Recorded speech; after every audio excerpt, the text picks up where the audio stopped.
सुनौलो स्टोरीज। साँचो मित्र को हो? सिंह र मुसा।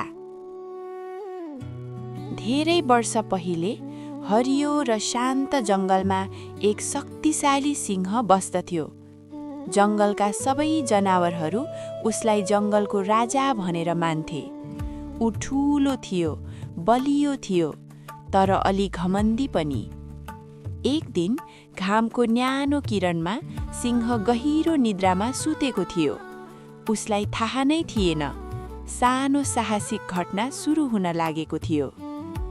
एक सानो मुसा खेल्दै खेल्दै सिंह सुतेको ठाउँमा आइपुग्यो। ऊ फुत्किँदै उफ्रिँदै सिंहको ठुलो शरीरमाथि चढ्न थाल्यो। मुसालाई यो रमाइलो खेल जस्तो लागिरहेको थियो, तर अचानक सिंह ब्युजियो। सिंहले तुरुन्तै मुसालाई आफ्नो ठुलो पन्जाले समात्यो। तिमीले मेरो निद्रा किन बिगार्यौ? सिंह गर्जियो। सानो मुसा डरले काप्न थाल्यो। मलाई माफ गर्नुहोस् महाराज, म फेरि यस्तो गल्ती गर्दिन, मुसाले बिन्ती गर्यो। मुसाले भन्यो, आज मलाई छोडिदिनु भयो भने एक दिन म पनि तपाईलाई सहयोग गर्न सक्छु। सिंह ठुलो स्वरले हाँस्यो। तिमी? मलाई सहयोग? उलाई यो कुरा असम्भव लाग्यो, तर मुसाको साहस देखेर सिंहको मन पग्लियो। उसले मुसालाई छोडिदियो। केही दिनपछि सिंह जङ्गलमा हिँडिरहेको बेला अचानक सिकारीहरूले राखेको जालमा फस्यो।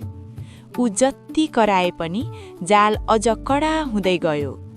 जङ्गलभरि सिंहको आवाज गुन्जियो। त्यही आवाज सुनेर सानो मुसा दौडिँदै आयो।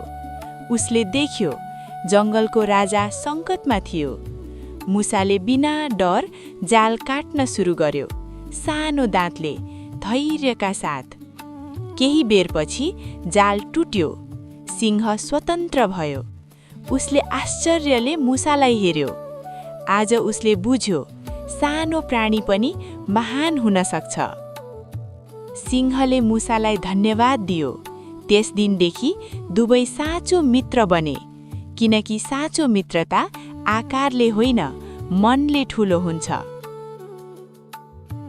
सानो सहयोग पनि कहिल्यै सानो हुँदैन।